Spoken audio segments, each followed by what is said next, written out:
Hey everyone, this is Jen and you're watching BPD Woman. On this channel, you will learn how to more effectively deal with your borderline personality disorder, your CPTSD, or your emotional dysregulation. I will teach and share with you positive, effective based approaches to recovery. Let's get right into it. Again, my name is Jen. If you haven't been to the channel before, I was diagnosed with BPD about, going on 25 years ago, maybe. And since that time, I've done multiple rounds of DBT, educated myself, been in one-on-one group therapy, done research, have a channel. You get it. I'm committed to my recovery. And today I want to talk to you about emotional dysregulation. What is it? How can we explain it? How can we control it? How can we see the warning signs? And what is our ultimate goal in trying to wrangle our emotions? If you have BPD, then you already know that you often can get highly agitated, deeply sad, very excited, very happy. When you feel love, you feel it 1,000 times, and that's because those of us with BPD have stronger and longer emotional responses to stimulus, and in some cases that's excellent. But basically, we always want to be aiming for what we call our baseline, a calm baseline, and the way that somebody once um, explained it to me when I was like, how do I know which decision to make? If I can't trust myself, if I feel really angry, if I feel really upset, how can I be sure that the choices I am making are the effective ones? I used to say right or wrong, but you'll see in my vernacular, and hopefully in yours, you'll begin to use terms like more effective. So essentially, she told me that you want to make decisions when you are regulated.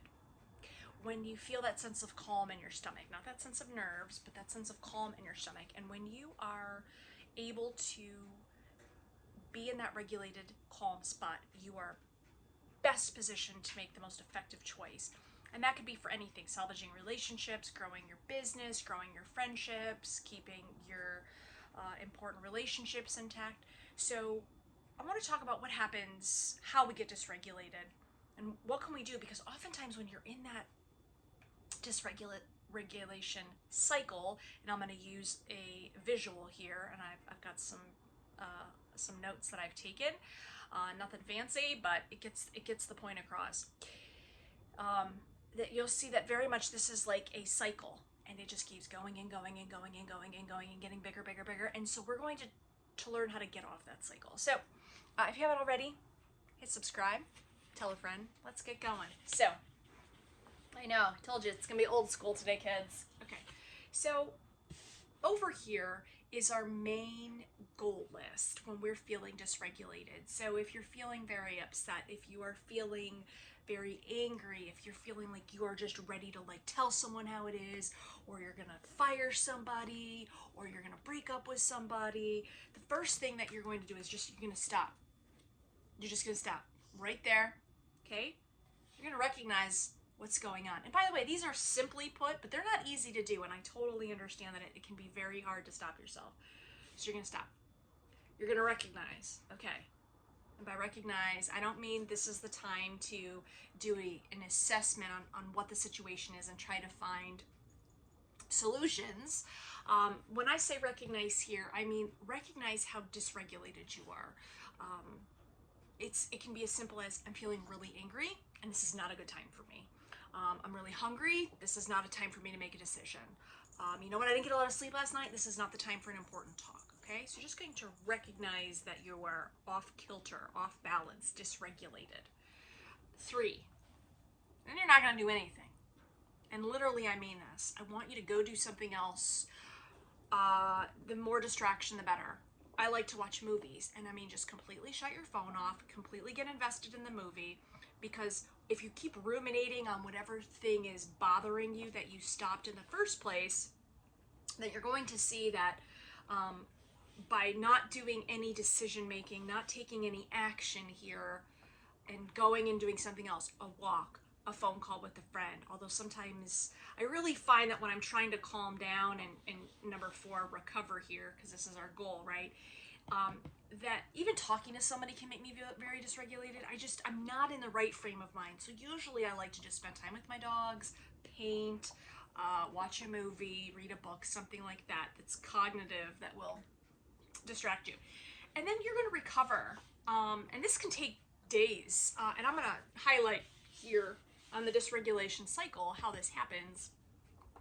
But recovering can take hours, a day, 2 days, 3 days. It depends how dysregulated you are, okay? And recovering, what does that look like? Well, for everybody it's different, but for me, it can look like movie day.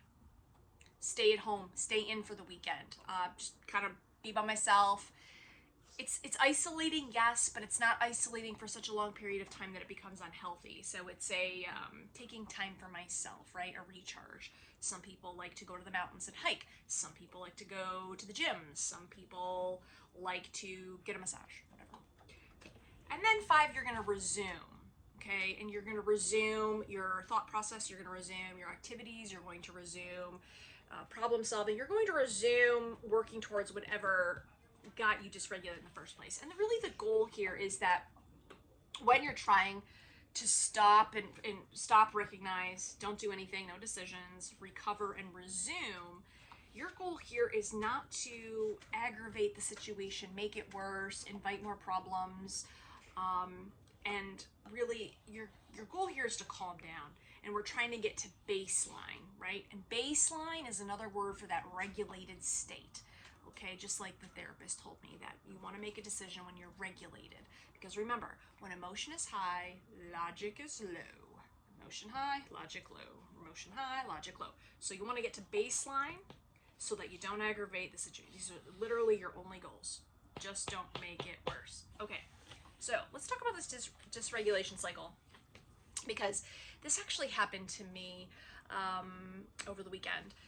So essentially, I was very hormonal, and I had some worries going on a little bit, and somebody hit something, a core thing for me, which is that I wasn't feeling listened to, and it had been going on for several days. This was a client situation. And not everybody's always going to take your expert advice, which in this case, this was expert advice that I was imparting to her. Anyway, so let's say 0 is my baseline, right? Okay, and so this week anyway, I had my cycle was going, right? So literally on my cycle, I had a cycle. So PMS, right? And so let's say your baseline is 0, okay?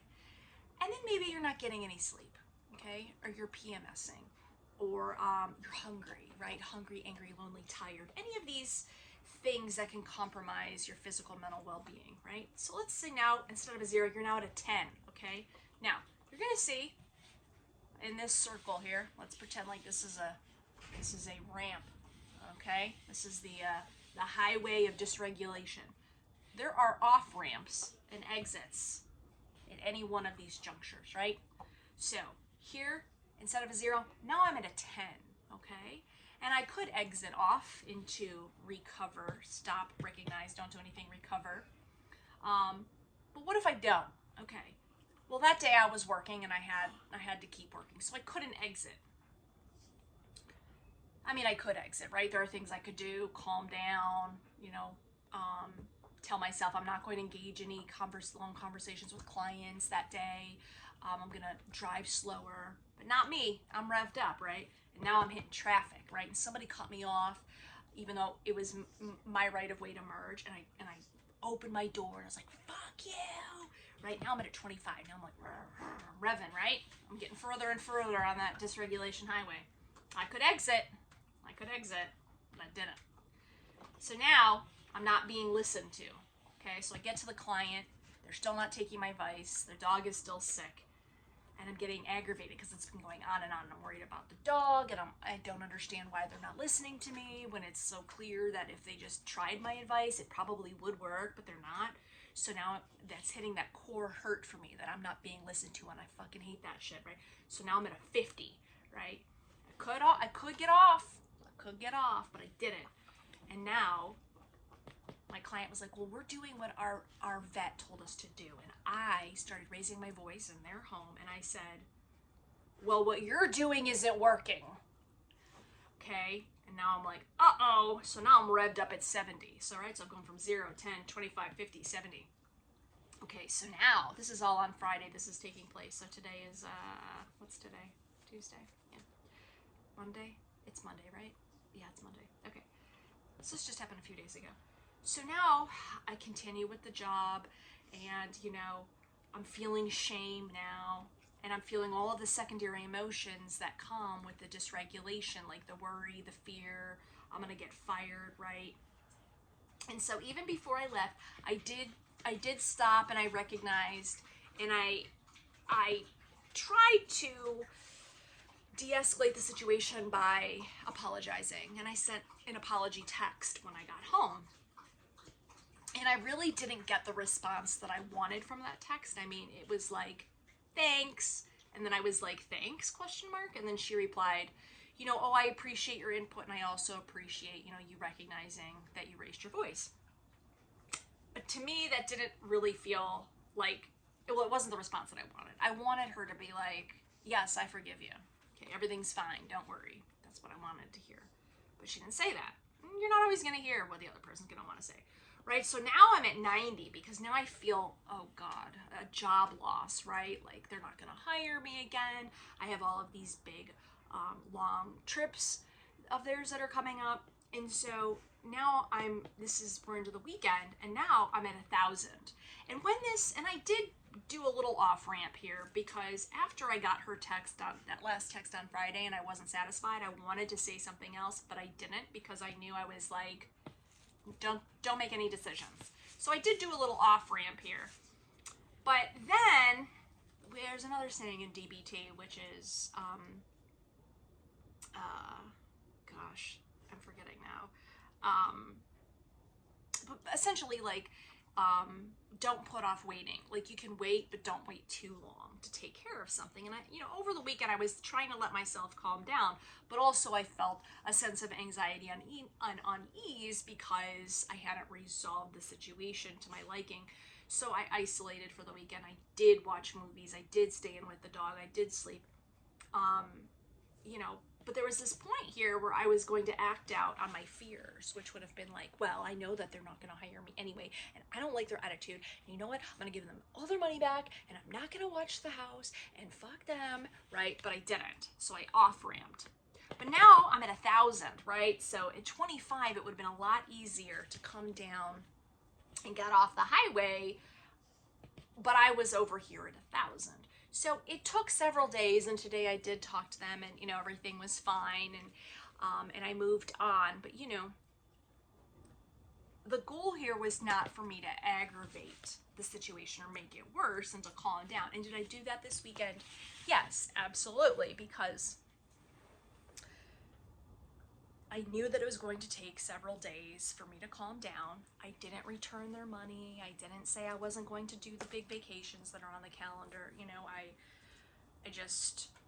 didn't do anything. I just stayed. I exercised the dog. I made sure I could do, some other things during the day, but I didn't go crazy on the other actions. And that was my off-ramp. And when you're trying to stay at a baseline, you do want to watch out for these triggers and try to get an off-ramp as soon as possible.